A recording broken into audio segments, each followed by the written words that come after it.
My first day solo ride through East-West Highway in Nepal. Welcome to my travel blog. During the August 2018 solo motorcycle trip that I started from Kolkata in West Bengal, I first went to Murshidabad and Darjeeling in West Bengal and then to Sikkim. From there I went to Nepal. I was there for about 2 weeks and I crossed the Nepal border at Raniganj in West Bengal. So on the 11th day of my solo ride, I had started from Gangtok and I crossed the India-Nepal border by the evening. A very detailed account of the India-Nepal border crossing on both sides of the border has been given in my previous video. I'll just give the link of that video here. The main thing I did was to take the customs document or the Bansar Prajapan Patra to take my motorcycle inside the country. I took it for 2 weeks, paid 1500 Indian rupees and I think it is about 100 Nepali rupees per day. I entered Nepal with it, but then immediately I had to face some battery trouble with the bike. The battery was completely dead from my 11 days of travel. Anyway, I managed to start it up once again, went some distance and found a money exchange to convert the currency to Nepali. The conversion rate was 1.6 and I exchanged about 10,000 Indian rupees and I got about 16,000 Nepali rupees. Got rich. Then I took a Nepali SIM card for about 500 Nepali rupees I think. But the bike still had some problems, so what I did was I stayed the night in some lodge over there near to the border. In the morning I took the bike to a nearby garage shop and got it repaired, battery serviced, charged and did some other repairs. So the next day I was only able to start my ride by about 12ish noon. And this video is my first day's ride, first day in Nepal, riding through the East-West Highway, which starts from Raniganj in the West Bengal border and ends at a place called Bhimdatta or something like that, near the or at the Uttarakhand border. Well, when you go to some place, some tourist destination, you will have a picture of that place, isn't it? Like, you will expect something. So what is the general concept, the general picture about Nepal in most of the people? The Himalayan mountains, the snow-capped mountains, very cold probably. But this first day I got a completely opposite experience. It was very hot, and where I expected the mountainous roads, curving roads, going through hairpin bends and all that, I got a very straight, endlessly straight road. It's just completely unexpected. The roads just went through these flat grounds, and I think most of this East-West Highway that starts from West Bengal and finishes at the Uttarakhand border is completely straight, going through flat roads. Or flat ground, completely flat ground, no mountains, no hills, no ups and downs. Well, at least till the place called Bardibas, where I stopped for the day, for the evening. Well, at times you can see some mountains over the distance, long way away, far away. The tail end of the Himalayas probably.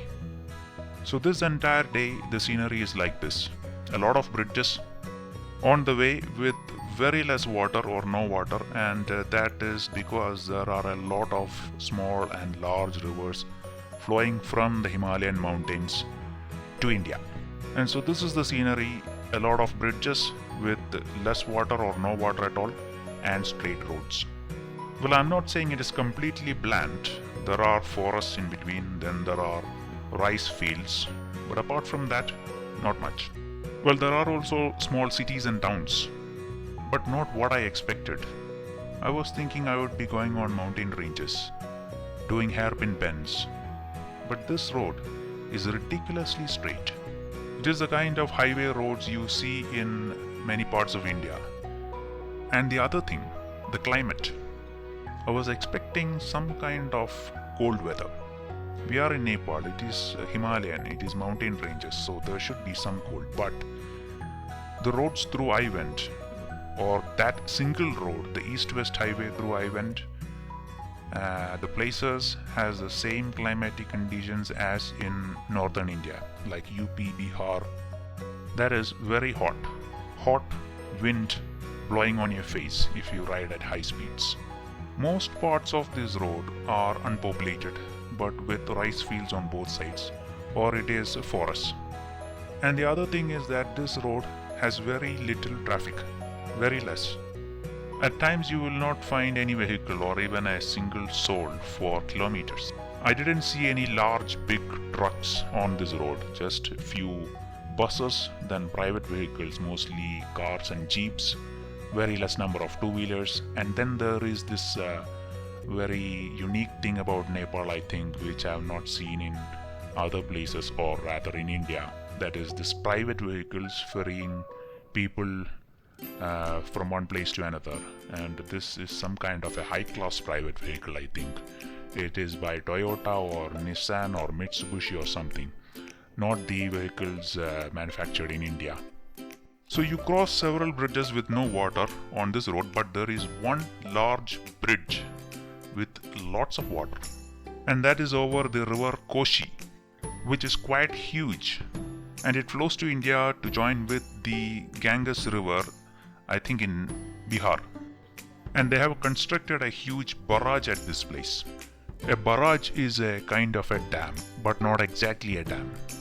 It is a restriction in the river to probably slow down the flow or restrict the flow of water. And they restrict it by introducing a number of gates to close down the flow. Well, that is the limited knowledge I have about a barrage. Now this is the Koshi River Barrage. The barrage, I think, is actually on the right side, where it has a number of gates, I think about 56 gates, and this is the bridge adjacent to the barrage. If you see the map, this place, this barrage, is located very close to the Indian border. On the left side, if you go some distance on the left side, you will get the Indian border and it enters Bihar. So the river is flowing to Bihar, and they have a number of sluice gates, and at this point these gates are closed. The entire stretch of this barrage has gates, so it is made up of gates from one end to the other end. And this place on the right side here, you will see these gates are opened slightly, at least partially or maybe fully. So at the time when I went, I think about 60% of the gates are closed, and the rest 40%, I didn't count them, are opened to let the water flow to India. And by the way, the length of this barrage is about 1 kilometer. So the river at this point, its width is about 1 kilometer. And at this point, the river is restricted. If you see the map, on the map you can see the river widens at both places after this. So on both sides of this barrage, the river widens. So this is some kind of an engineering feat. It is such a big thing, a huge one. I have never seen such a barrage, or I have never seen a barrage before in my life. So on the right side, if you see, the level of the river is higher than on the left side. So in fact, this barrage restricts the water flow. And if you see the water flowing, it is with such force, such power, ferocity of the water. Look at it. And here again, the gates are opened. So I think about 40% of them are opened. These are called sluice gates, and it is made of iron. They have to withstand the huge pressure of the flow of the water. So it should be very sturdy, I think. So it doesn't seem to be big gates at this point, but I'm sure it is. Well, what I'm saying is it looks big, but it seems to be thin. Anyway, it is there for 50 years. It has been constructed, I think, 50 years back. Not sure when. So this huge barrage, or this kind of a big dam, is what you can see in this East-West Highway if you come along this road. Apart from that, you see forests, rice fields, small towns. That's it. No Himalayan snow-capped mountains, at least till Bardibas. Now when I reached this place, I think it was about 2 or 3 o'clock in the afternoon, and I am searching for a hotel, a restaurant to eat something. And one good thing about Nepal, if you are interested, is that liquor, alcohol, is freely available. Well, that's the impression I got, because I saw this board, Tuborg, and there is always this Tuborg, I think, in every nook and corner of Nepal. Now, I didn't explore too much. I am not particularly interested in drinking during my rides, or during my travels, or even beyond that. But I should now warn you that there are police checking, a number of them, on this road. and this is one of them, and this is the third one during the day. Well, it's not much of a checking, what you can expect normally, and very similar things that they ask you in India. And here they just want to see that paper, the Bansar Prajaban Patra, especially when you are foreigner. And that's it. They are mostly friendly, or at least I only encountered friendly cops. They just see the color of the paper and they just wave me off normally. At this place they were a bit more friendly, and when I told them that I'm going to Kathmandu, they told me to take this road from Bardibas to Kathmandu that goes through the Himalayan mountain ranges. So it was from these cops that I got the knowledge about that road, otherwise I would have gone straight. I think the Google Maps also gave me the idea that I should take that road. So in the map, if you see it, from the border, from Mekinagar, from where I started to Bardibas, it's about 280 kilometers. And from there to Kathmandu, there are two roads. One is the one which the cops told me to take the right from Bardibas, which is about 200 kilometers, goes through the mountains, and that's the one I took. And that is without doubt one of the best roads to ride in Nepal. Not only in Nepal, one of the best roads to take your motorcycle for a ride. And this is it. This is a preview of that beautiful road, which is going to be my next video vlog. This goes from Bardibas to Kathmandu. And because it was extremely beautiful, I have divided that single day's journey from Bardibas to Kathmandu into 3 segments, and they are going to be my next video vlogs, and a link to that video is given just here. So do subscribe to my channel, and if you like this video, share it with your friends.